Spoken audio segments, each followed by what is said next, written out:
各位大家好，咁就歡迎嚟到我哋今集嘅 J 落社。咁就上集就係我被訪問啦，咁今集咧就係調翻轉啦，就阿 Jeffrey 咧就係做被訪者嘅。咁我哋通常都係個情況啦，咁就我哋都問嘉賓有啲唔同嘅人生經歷嘅故事啦。咁就 Jeffrey 佢本身係一個創作嘅音樂歌手啦。咁就首先想讓大眾知道你嗰個心路歷程啦，你可唔可以講下你自己喺做一行之前你經歷咗啲乜嘢，以至到而家去到成立一間唱作教人唱歌喎？咁你個經歷係點樣咧？會咁本身咧，因為我由細就中意唱歌啦，係咪？咁我嗰陣時咧，我點解會踏入呢一行咧？就係由中學開始講起啦。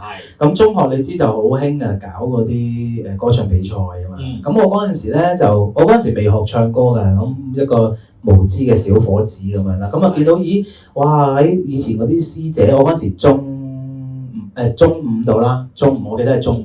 咁我哋見到啲啲師姐啊、師妹師弟啊嗰啲，哇！歌唱比賽好勁喎，佢哋咁樣，咁就覺得不如因為我嗰陣時都中五啦，咁中六嘅又要考試啦，我嗰陣時考 DSE 啦，咁嗰陣時咁不如趁我中五嘅時間玩下歌唱比賽啊咁嗰陣時咧就係一玩。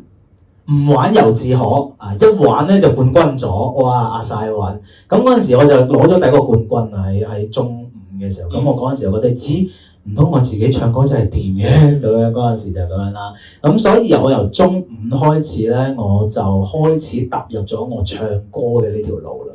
咁然後去到我比賽之後咁啊，踏入中六啦。咁小弟你睇個樣就知成績不佳啦。咁變相啦，咁嗰陣時屋企人咧就知你都唔讀書啦咁樣。咁所以佢都要開始有栽培下我一啲唱歌嘅嘢、音樂嘅造詣咁樣。咁所以中六開始，因為我就唔係好似好多歌手咁好幸福可以好細個開始接觸。咁我就由中六先開始接觸唱歌呢樣嘢。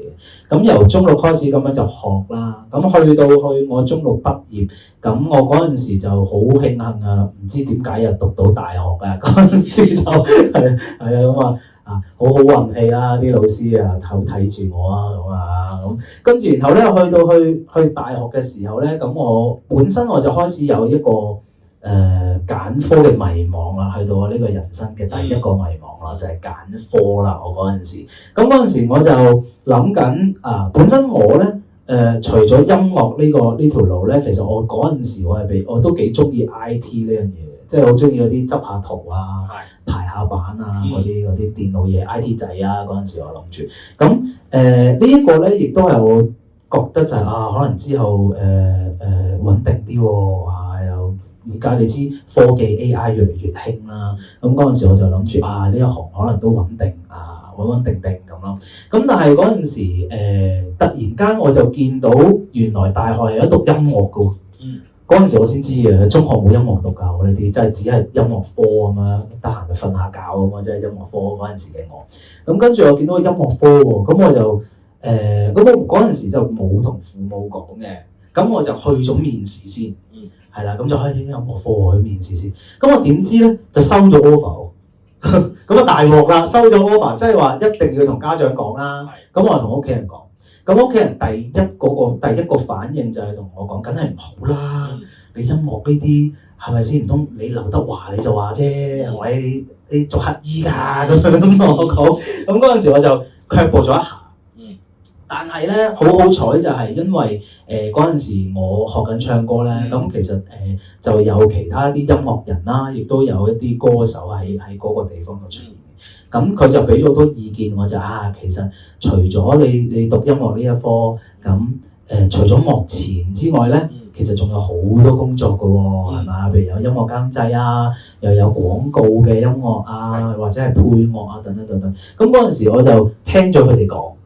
我就好似都幾多出路啊！我見佢都幾有錢啊，做到揸晒車咁喎咁嗰陣時我就同我屋企人解釋翻，其實原來係呢一行唔係淨係得你睇到嘅喎，仲有好多後邊嘅嘢嘅喎咁樣。咁所以嗰陣時第一個呢個咁嘅迷茫咧，就因為我識咗呢班音樂人，解決咗呢樣嘢啦。咁所以咧我就成功就傾掂咗屋企人啦，咁就開始接觸讀音樂呢樣東西啦。咁啱啱開頭我讀音樂嘅時候咧，第一年咧我都唔知自己做咩嘅其實，因為第一就係因為我冇音樂底，啱啱開頭我就係唱歌。冇噶啦，咁其他啲我見學生哇，又彈琴又食又吉他，有啲仲識吹牧童笛，唔係牧童笛，吹單簧管啊，牧童笛吹單簧管，哇好勁！我嗰陣時就係一無所有嘅喎，我淨係得把聲嘅啫喎，咁啊，咁所以呢個就嚟到第二個迷茫啦，就個人生第二個迷茫就係、究竟啱唔啱我咧？即係好似你上次訪問咁樣就呢條路啱唔啱我咧？開始迷茫。咁又好彩，因為嗰陣時我上堂嘅時候咧，咁我係一個監製教我嘅，咁佢個名叫做賴影彤啊，咁係小童，有啲人認識嘅就係 C AllStar 嘅一個監製，咁佢就我一個老師咁樣啦，一個白樂老師啦。咁佢就嗰陣時佢就同我講，其實你喺佢教咁多啲學生裏邊啦，其實你嗰個唱歌嗰個造詣其實都 OK 嘅，即係佢都俾好多支持我，係啊，即係你唔好覺得玩音樂，你話做，因為我嗰陣時係讀整歌嘅，即係啲叫做流行數碼音樂創作咁嘅一啲科目咯。咁嗰陣時佢就話你唔好以為唱歌或者玩音樂一定要音樂好勁，其實唔一定。因為咧，以前我知道有一個音樂人咧叫做叫咩咧？總之有一個音樂人啦，出名嘅係啊，佢其實係冇音樂底嘅，佢淨係買部琴翻嚟撳，咁啊寫咗好多歌出嚟。依家係直頭開緊啲紅館作品演唱會嗰啲人嚟。咁變相佢就鼓勵我就係嗱，你由依家開始慢慢可以接觸下其他樂器先。咁啊，繼續利用你唱歌做你一個 major 嘅嘢啦。咁我又係第二個迷惘就迎刃而解啦，因為有一個勁嘅監製同我講：喂，你得㗎喎，同埋佢鼓勵我。咁所以我就慢慢得到好多人鼓勵咧，就開始越嚟越繼續去深造呢一樣嘢啦。咁樣，咁我去到最尾咧，我點樣可以做到依家一個譬如音樂監製啊，做到一個歌手啊，唱歌啊，喺內地拍戲啊，等等。嗰陣時咧，就係因為喺我讀書時期，我就見到有一個網站啊，寫住歌手試音咁樣，咁我膽粗粗就即刻打過去啦。我有潛質㗎，哈哈哈咁樣。咁佢又真係俾個機會我上去見面啊，傾偈。咁又考完即係個機緣巧合之下咧，咁嗰陣時就佢覺得OK 啊，你幾好啊咁就簽咗我啦。咁就踏上咗呢個音樂人嘅旅途。咁嗰陣時跟住唱片公司嗰間娛樂公司同埋經理人公司，咁就周圍去拍戲啊、登台啊。尤其是因為我嗰陣時點解冇咩人認識咧？因為我嗰陣時係喺馬來西亞、內地啊。新加坡啊，所以我成日食榴蓮嘅，食到依家咁啦，真係慘啊！咁所以喺香港反而就會比較少名氣啲，反而我依家叫做多人識啲，係因為我開咗一個教學嘅中心，先開始慢慢多翻啲後生認識咁樣咯，係啊，咁我就係有一個咁有趣嘅經歷啊！明白嘅，咁我哋都知道你其實喺過程之中啦，其實係因緣際遇之下啦，其實就係。成立一個叫做音樂教室啦。咁我就想問你喺你成立音樂教室嗰陣時啦，其實有冇一啲係有趣嘅故事可以分享咧？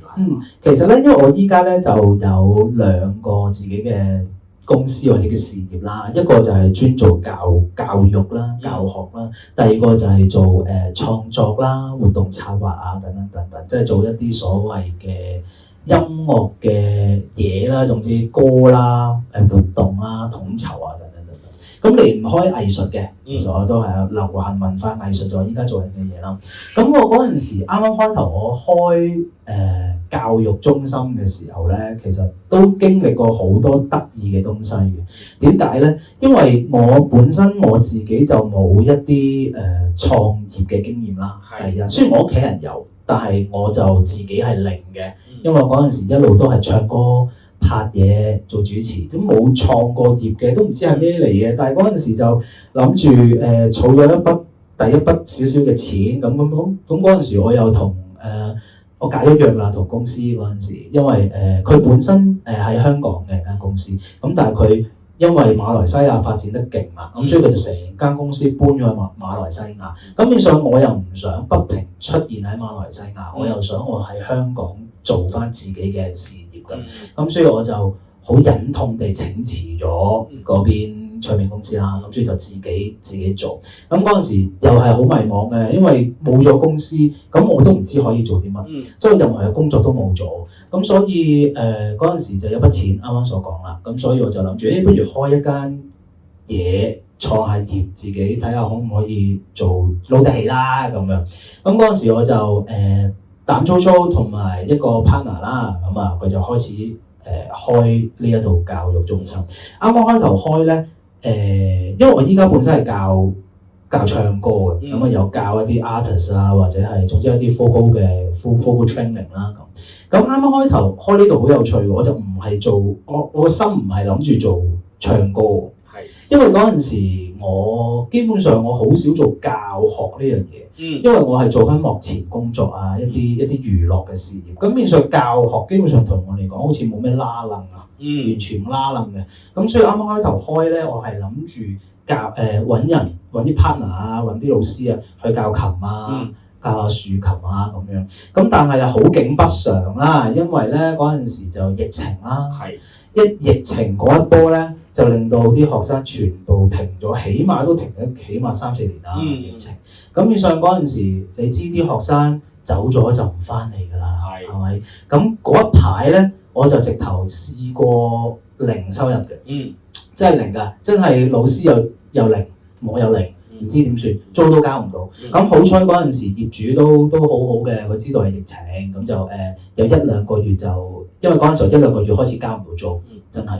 咁變相佢都話咁停一停交租先咯，咁等你度過咗呢一個之後有錢啦，咁咪再俾翻咯。即係好彩有個好嘅業主。冇錯，一個生死教育裏邊就係咁噶啦，要有好嘅機遇，你個人好咧，你自然有好嘅人對你啦，係咪？咁所以嗰陣時就好好啦，咁樣咁嗰陣時點算咧？乜都冇喎，生意又冇喎，點算？咁嗰陣時我就睇到，因為咧嗰啲大陸嗰啲咁嘅選秀節目、歌唱比賽嗰啲節目咧，唱歌嗰啲咧，乜好聲音嗰啲咧，哇佢就〜興起喎，乜歌手啊嗰啲咁嘅節目興起，咁嗰陣時我就見到咧，大陸啊內地就有一個風氣，就越嚟越多人咧，因為呢啲節目咧而去學唱歌，越嚟越多。咁嗰陣時我就諗緊，咦，內地有吹緊呢個學唱歌風喎，咁身為唱歌嘅我又學咗咁多年啦，咁係咪可以又試下咧？咁樣，咁嗰陣時我就開始試下做唱歌呢樣東西，就好彩地咧喺疫情嗰一排咧，其實呢個喺香港學唱歌呢個風氣咧係比較冇咁興起嘅，即係都有，但係冇咁興起嘅。我就咁啱食中咗第一陣，係啦，咁所以變相咧就好彩地咧就開始越嚟越多人去過嚟學唱歌啦，咁亦都好多 artist 啊，好多監製啊揾我去 train 一啲。就先 train 自己啦，有啲 artist 啲新進嘅 artist 啊，或者出咗嚟唱歌嘅人啊，咁亦都有一啲監製啊，或者唱片公司啊，就彈咗一啲譬如女團啊、男團啊，一啲新人啊過嚟就俾我做一啲 vocal training。咁變相我就由呢一刻開始就開始專注去做咗歌唱教學嘅呢個行業咯。咁我其實歌唱教學都係我一個叫做一半啦，佔我一半啦。其實我主要都係整歌啊。做一啲藝人宣傳啊、派台啊嗰啲工作比較多咯，就係咁樣啦。明白。咁都聽過你呢個即係成立嗰個嘅教室啦，其實都唔係咁容易啦。係啊，一波三折啦。咁人生都係一個挑戰嚟嘅，都係，所以經歷咗一啲挑戰，其實人先至會成長啦，同埋都會識得珍惜咁樣啦。冇錯。咁你喺你唱作歌嘅路途之中啦，其實有冇一啲嘅歌曲係反映到一啲生死嘅故事咧？其實有嘅，因為咧我之前有幫一個女新人咧去做一首歌，咁其實佢咧就係一個講少少佢背景啦，咁佢係一個社工嚟嘅，係啦。咁因為佢做社工啦，咁所以佢就接觸咗好多一啲譬如係抑鬱嘅 client 啊，一啲想自殺打俾佢嘅 client 啊，等等等等。咁變相佢就好有感觸，因為佢又覺得哇原來因為佢本身自己咧都覺得自己好慘嘅人生，係啊。但係因為佢接觸咗咁多呢啲比佢更加慘嘅人，佢就覺得咦，其實原來自己都可以活得更好喎咁樣。咁所以佢咧就因為佢本身就係我學生嚟嘅，咁跟住然後佢就自己出咗一首歌，有派台嘅，有做宣傳嘅。咁喺03年嘅時候，佢都係啦，都依家係03年嘅女新人咁樣。咁佢出咗一首歌叫做其實你可以，係啦。咁我就做監製啦，mixing 啦，即係編曲啦，編曲混音咁樣咯，係啦。咁跟住呢首歌咧就其實好有意思，即係首歌名叫其實你可以。佢成首歌嗰個內容其實就係想講我得點解你唔得咧？係啦，即係譬如係佢覺得自己依家，譬如我出咗一首歌去鼓勵你，咁點解你唔可以鼓勵翻我咧？其實你可以咁做嘅喎，佢個理念就係咁樣。咁基本上我就覺得，哇！原來喺我未識阿 Joseph 博士，未接觸，因為我都係生死教育嘅接觸呢個生死教育都係初哥，啱啱開頭接觸嘅其實我都。咁但係我都好，原來喺我之前嘅作品都已經接觸咗呢個生死教育。因為生死教育我又覺得其實喺人一出世已經有，只不過你有冇一個良好嘅思想去睇佢咧？係咪去面對自己嘅人生咧？咁所以佢呢首作品咧，我寫緊嘅時候，其實佢都分享咗好多故事俾我。咁啊，令到我得知原來我哋都可以出一分綿力去幫唔同嘅人咯。就係咁樣咯。明白。咁你覺得有邊首歌係代表緊生死教育呢樣嘢？你講緊喺香港啊？係啊，係嘛？喺香港。嗱，如果喺香港咧，我覺得喺我依家即刻諗到嘅咧，就係方皓玟有一首歌叫做《你是你最好的安排》，定係你咩一切是最好的安排？好似sorry，一切是最好的安排。呢首歌咧，其實就係講緊佢叫一啲人了解咗自己之後咧，佢要知道一切咧都命運啊，其實講命運嗰首歌，一切是最好的安排，即係話無論佢喺個 MV 入邊都有去講呢樣嘢或者表達呢樣嘢，就係佢個 MV 就係一路行啦，咁然後就穿梭咗有好多嘅路人行過啦，咁其實佢想帶出嘅第一個內容就係身邊行過我見到嘅呢個人，其實已經係命運嘅安排嚟。點解我要喺呢一個時刻呢一度同你相遇咧？呢個已經係安排啦。佢嘅意思係咁，即係話我同你喺度又相遇一個安排。突然間停電又係一個安排，雖然 touch wood 唔好停啦。係咪？咁所以呢首歌就係帶出任何嘅嘢，你應該要知道佢本身已經係存在。即係話如果你萬一突然間好似我咁樣啊，萬一突然間頭一陣冚穿咗個頭入去醫院啊咁樣，呢個可能對你嚟講係一個好嘅安排。有機會如果你亂講嘅啫，即係我冚穿咗個頭，我可能先認識咗個人。原來嗰個人咧係一個電影投資老闆，你都唔知嘅喎呢啲嘢。咁所以我就覺得呢首歌係都幾適合生死教育呢個 topic。係。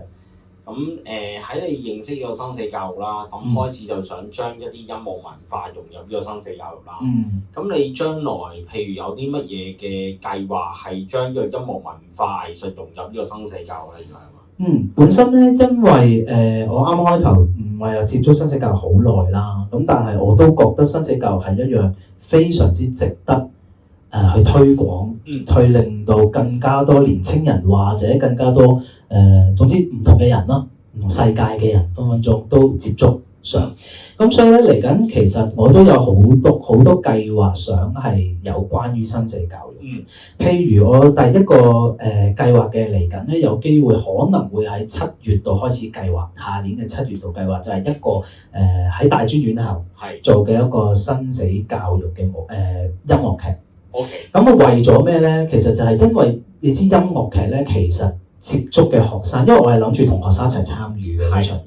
咁你知學生咧，其實搞一場音樂劇咧係唔止30-40人， 100人、200人都可以參與。咁變相一個音樂劇已經可以有200-300人去接觸咗生死教育呢樣嘢。咁將呢一個音樂劇帶俾咗嗱，唔止係呢200幾喎，有機會係觀眾入場，可能500-600，哇，成千人喎，呢度有成千人受惠咯，係咪？咁而再之後嘅最理想嘅，當然就係去到唔同嘅中學、唔同嘅小學，係咪？去推廣翻生死教育呢樣嘢。咁而生死教育咧，上一集咧，Joseph 博士都有講過，就係好多人都好避忌。咁變相點樣先可以令到佢哋接受到、容易接受到呢個資訊咧？就係透過音樂。音樂喺全球裏邊咧都係最容易接觸嘅。無論去睇一個影片、睇 Marvel 電影，佢都離唔開配樂、離唔開音樂呢樣嘢。咁所以我好希望可以用音樂、用流行音樂呢個文化咧，去帶出到生死教育嘅一啲內容、一啲資訊啦，然後就推廣俾唔同嘅年青人、唔同嘅人去接觸多啲，令到佢哋知道其實，或者令到佢哋思想上有一個唔同嘅睇法，對於生命呢樣東西係就係明白。咁就頭先聽過你都有一啲大計啦，點樣去推廣一啲生死教育啦。咁你有冇一啲譬如係而家我哋都講緊一啲生死教育，譬如點樣去做一啲正面嘅觀念啦。咁你有冇一啲嘅説話或者寄語俾一啲而家時下嘅年青人，點樣用音樂文化去鼓勵自己咧？其實我覺得咧，因為音樂呢樣嘢咧，啱啱所講啦，就係佢全球噶嘛，係咪？咁所以第一樣嘢就係唔好睇小音樂帶俾人嘅一個感覺，因為依家我哋呢個世界亦都有一樣嘢叫音樂治療。原來音樂係可以醫好人嘅，醫好人心理病啦。佢嗰個醫療嘅體系就係心理病。咁所以喺你創作一首作品之前，其實除咗你要諗佢個價值之外，即係佢可以做到啲咩價值出嚟咧？第二個就係佢可以帶到一啲咩信息俾人。尤其是如果你話你講緊嗱，因為音樂嚟嚟去去都係生離死別啊。係咪愛情都係生離死別啦？係咪？咁變相其實首歌都係咁嘅。如果就算你係講緊一啲正能量嘅歌，佢都係要帶出一個信息俾你，係咪？就係堅強啊、成啊咁。咁變相喺你哋創作一首歌嘅時間咧，亦都要諗下，除咗價值啦，頭先所講，就係要諗下佢想帶出嘅信息係點啊？如果你哋寫一首歌嘅時候，你帶出嗰個信息，連你自己都唔知道嘅。咁嘅話咧，就令到人哋都唔知你個信息想帶出啲乜。咁所以我覺得你要諗好一首歌嗰個信息係啲乜，點樣可以用你嘅生命嚟呢首歌係影響人哋嘅生命。咁就係最好啦，我覺得。冇錯。明白。咁就都係音樂文化藝術啦，其實係我哋一個比較嶄新啦。因為早前嗰時九龍殯儀館都開放人啦，都會用一啲音樂文化啦，甚至乎食環署喺嗰個生死博覽會嗰陣時都會係邀請一啲嘅音樂人啦，去做一啲生死教活動啦，會係。咁最後一條問題就係話，你覺得有冇一啲比較嶄新嘅方法，用音樂文化藝術去展示出個生死教育嘅活動，或者係一啲精神嘅一面咧？我會覺得咧，其實依家因為依家喺流行音樂文化，其實全球都係咁噶啦，就係開始 AI。係嘛？以前我哋開始見到 AI 揾光啊，係咪咁出現？咁 AI 呢樣嘢其實可以帶俾我哋啲咩咧？我哋暫時喺人類嘅科技咧，其實都暫時係未知數嘅。咁所以我認為 AI 呢樣嘢喺我哋流行音樂嚟講咧，有啲音樂人會覺得係弊病嚟嘅，但係唔好喎，取替咗好多嘢喎，話你 AI 撳個掣就得咯。咁但係如果我撳個掣就可以帶出到一啲信息出嚟嘅。咁其實我又覺得尤其是喺我哋教育界或者叫做生死教育呢一方面係一個好事嚟嘅。因為AI 電腦諗嘅嘢同我哋人類諗嘅嘢有可能有少少唔同。如果 AI 做出嚟嘅生死教育嘅世界觀係可以教育到我哋人類嘅，咁我覺得 OK 啊。幾好啊！咁所以我哋又期待下，究竟 AI 可唔可以影響到我哋生命教育呢一度？都會可能係而家我哋譬如係話有啲人記錄咗自己生前嘅説話啦，咁然之後用一啲 hologram 嘅形式咧，就會係呈現立體出嚟嘅。係啊係啊。咁係播嗰陣時咧，就係喺一個靈堂播放，其實就會比較震撼啲咯。係咁但係都係一個記錄嗰個呈現一個立體畫面啦，讓一個再深刻啲係啊，再深刻啲嘅往生者同埋在世者能夠可以有所懷念呢樣嘢係非常之重要啦。咁就今日都好多謝阿 Jeffrey 啦，咁就 Joseph 博士啦，係啊，多謝啊，咁就以一個音樂創作人嘅身份啦，去接受呢個訪問啦。咁我哋下集見，拜拜。好，拜拜。